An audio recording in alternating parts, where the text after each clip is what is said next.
Yes. If I could pose a high school essay question, and it just comes from a lack of awareness on my part. What are the benefits, comparison and contrast, if you will, the benefits of long-standing, ingrained political body, a member of Congress who stays for a long time, versus somebody who doesn't stay for a long time?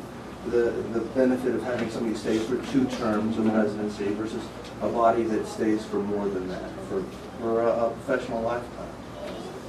Start with Zach. It's not a professional lifetime, it's a volunteer lifetime in the Texas legislature. Mr. Jones, to his credit, has been making $600 a month for this gig for a long time. It was $400 a month. When I went to work for Duncan, he paid me $800 a month for half time, which in the legislature is 40 hours a week. And I was like, Duncan, I gotta eat. He said, you're making $200 a month more than me, son. Anyway,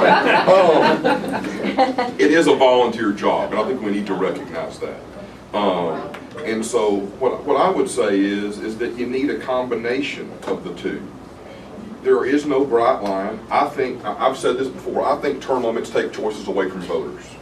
What I'm trying to do in this race is to prove we don't need term limits. That when it's time, the voters will say, you know what, it's time for a new voice. That's what I'm trying to prove right here in this race. And the fact of the matter is, if we don't have term limits, other parts of the state are going to have long-serving members.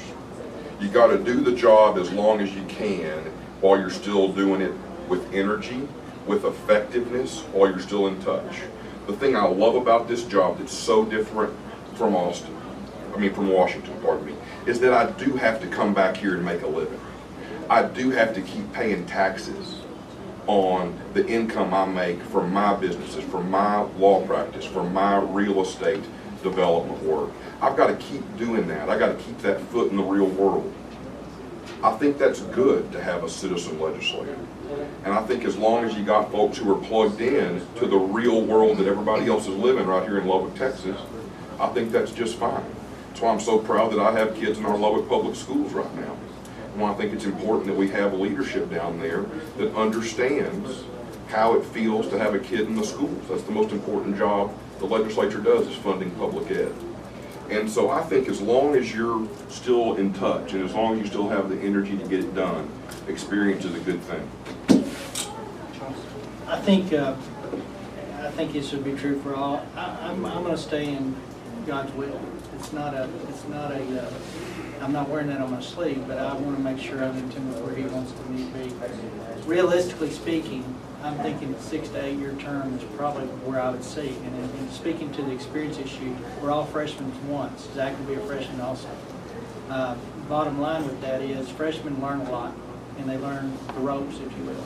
Your second term, you have an opportunity to have input. If you're sharp, you're convicted, and you stand on principles.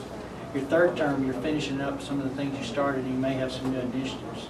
Your fourth term, if you're in there, you ought to be able to get it done. If it's systems that complicated and that convoluted and that untransparent, then maybe we need to look at the system, because it shouldn't be that hard. We've made it hard by deceit.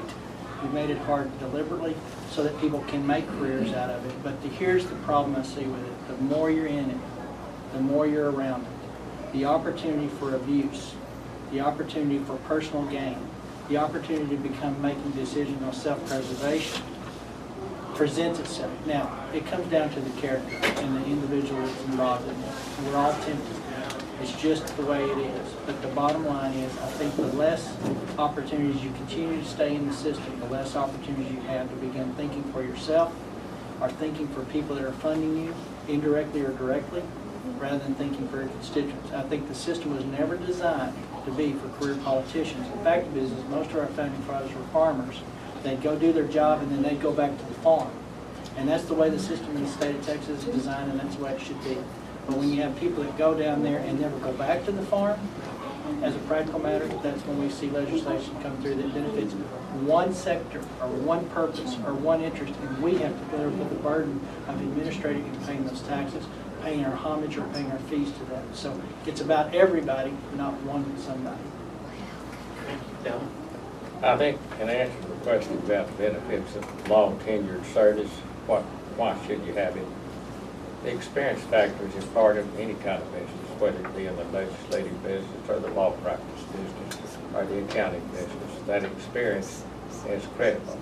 We meet for 140 days, and if you've got the experience and the other members recognize that you've got the experience, then without making grandiose presentations, you influence legislation by your individual contact with those members. Example, Tier 1 legislation got in trouble after 11 p.m. the last night of the session. It was knocked off the calendar by one of our Democrat members from down in the valley. I got with that member real quickly and asked him if he could meet with Bob Duncan and I, see if we could resolve his problem. His answer was this: Delvin, I trust you. Now, this is a Democrat. I trust you, and I'll meet with you and Bob if you want me to. We met. Within 10 minutes, we got his objections cleared up, and at about 11:20 or 11:25, we passed the House bill that established Tier 1 authority for Texas Tech and 6 other schools. That came about because of my relationship with members. No discredit to either of my opponents, but I doubt seriously that they could have had that much influence on a member who had about 6 terms, I believe, 5 or 6 experience. But he respected me, he met with us, he ironed out the problem. And that's the benefit of tenured service, is your relationship with other members and the respect that they develop for you. I'm chairman of the redistricting committee, not because I just happen to be from Lubbock. It's because I'm the only person that has ever served the chairmanship of that committee more than one time. This is my 3rd time to be chairperson, and the 4th time I was vice chairman. So the membership respect me because of my tenured experience on redistricting. It only comes up once every 10 years. So you don't develop that tenured experience in a 2-year term or a 4-year term. So that's one of the big benefits, some specifics of what tenured service can do that's beneficial to this area. Okay, thank you very much, Dylan. We're going to have to stop right there for this because there's another group that has reserved this at 10 o'clock. I want to thank everyone for coming, and again, let's thank our candidates.